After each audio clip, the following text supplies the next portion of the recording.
Greetings from the Cruise Ship National Center of Expertise in Fort Lauderdale, Florida. This is episode 2 of the Cruise Ship Round Turn.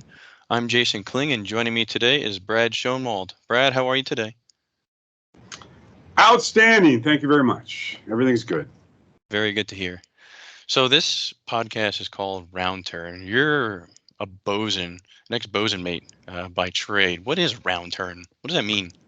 Round turn is when you're line handling. You're going to take a full round turn or a round turn on the base of a cleat or on a capstan. And you'll be handling the line with the wraps on the capstan. And when the chief bosun yells up behind, you remove those from the capstan and carry on. But a round turn is a line handling term to take a full round turn on a cleat or a capstan or a block or a bit or whatever you're working. I like it. It's a great refresher for me and I guess the listeners here. This is called a round turn because we are in the business of training people in a variety of ways. And so these short podcast tidbits are a way to kind of just put a round turn on the knowledge, and the training that we're giving to people out there. They can listen in a different way than when they're on the ship, and they might actually get some hands-on. Here's something that we can do back at the office or in the car or on the bus. Okay, let's move into the content. Brad, what are we going to be talking about today? Today, we're going to talk about observation and testing of watertight doors. Okay, great. So first, as always, we'll lay out the statutory requirements for this system on a passenger ship. SOLAS Chapter 2.1 Regulation 13 requires watertight doors and watertight bulkheads below the bulkhead deck to be power-operated sliding doors capable of being closed from the central operating console at the navigation bridge. Each door shall be provided with a hand-operated mechanism to operate the door from either side. Additionally, it shall be possible to close the door from an accessible position above the bulkhead deck. There are also some time requirements that we need to remember for these kind of doors. The door closure time cannot exceed 90 seconds when you're using the hand gear and 20 to 40 seconds when under power. Also, upon remote closure from the bridge, an alarm needs to sound 5 to 10 seconds before movement and then continue sounding until the door is completely closed.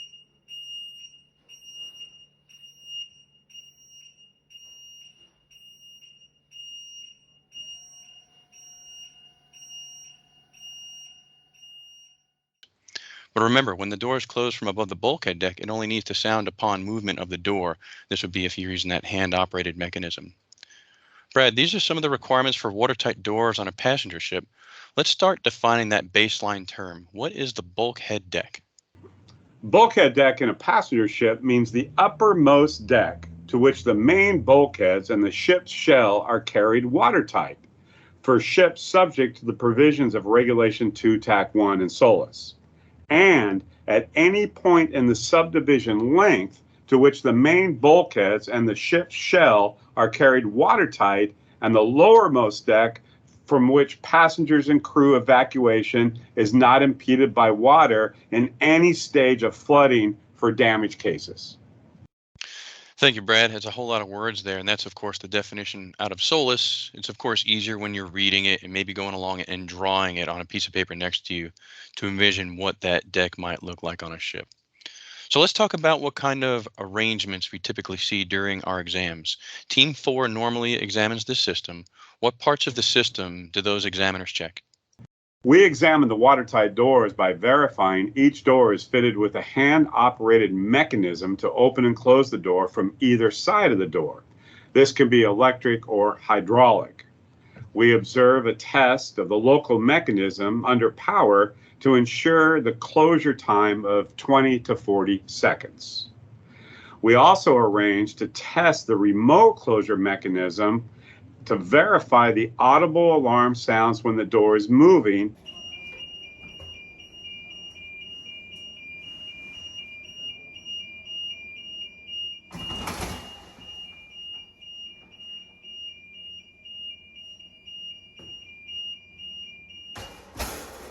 And the closure time when operated by hand gear does not exceed 90 seconds. And this is that substation at or above the bulkhead deck.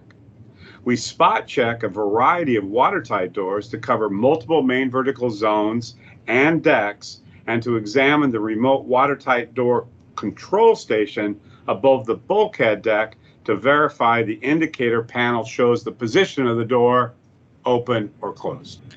That's great. Thanks on the explanation for those arrangements. Now let's talk about the power requirements for these watertight doors. Sure, of course. The doors will have ship's power to the substation and power from an emergency switchboard. An electric watertight door will also have battery backup and a human-powered hand crank generator. Hydraulic doors will have a manual hydraulic pump. All right. So let's mention the central operating console multiple times regarding the control requirements for watertight doors. This console is located on the bridge, so Team 1 would be the one to observe this component of the system. Tell us more about this console and what are the expectations for Team 1? All the watertight door function and control is out that console on the bridge, but the duties of Team 1 are pretty limited. They just need to verify the door control console shows the door status of open and closed, and the ship's crew can demonstrate knowledge of all the functions within the system. All right, very clear. Okay, as we know during our periodic exams, the exam focus is not on testing equipment, but rather evaluating crew proficiency. How should a port stay control officer evaluate proficiency regarding watertight integrity on a cruise ship? This is what I would describe as a pretty simple task, but not necessarily easy. We ask the ship staffs questions regarding the operation of the doors, and then ask them to conduct manual movement of the doors locally and then from the substations. If they stumble or are not able to directly fulfill the request, and it becomes obvious that they don't really understand it, and they're not familiar with the door's operation and function, then we're going to dig a little bit deeper. The older hydraulic systems or hydraulic doors generally require more human actions, and sometimes we see the crew fail at a thorough understanding of the function of these doors. All right, that's outstanding. Because as we know, in the USA, our port stay control exams have different scopes, whether we're doing an annual or periodic exam. So of course, we're going to look at the holistic operation of the ship and this system with regards to SOLAS Chapter 2.1. One question I get asked out in the field is, do we have to perform a complete watertight door system closure test from the bridge? No. Primarily for safety reasons, we conduct that test during the initial exams only.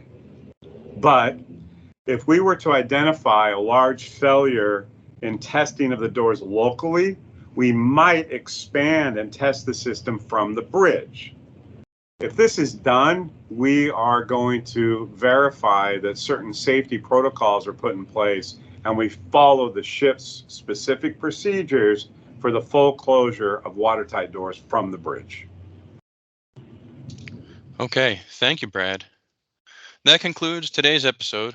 I'm glad we were able to finally get our schedules together to record this because we've been traveling a lot lately. Of course, you can see from my background, I'm in Southern California. We had a ship here in Los Angeles, and you're in Fort Lauderdale today. So two different places, but I'm glad we are able to make this happen. So this episode is pre-recorded, not live streamed. Listeners can send questions in to us to our email or put in the comments in the bottom of the YouTube page, and we can address those questions in a future episode.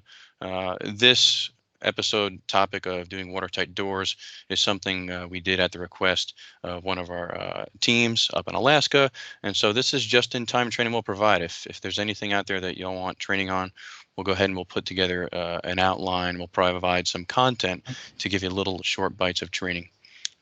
So that's all for today. Be safe there out in the water. Cheers from sunny Southern California.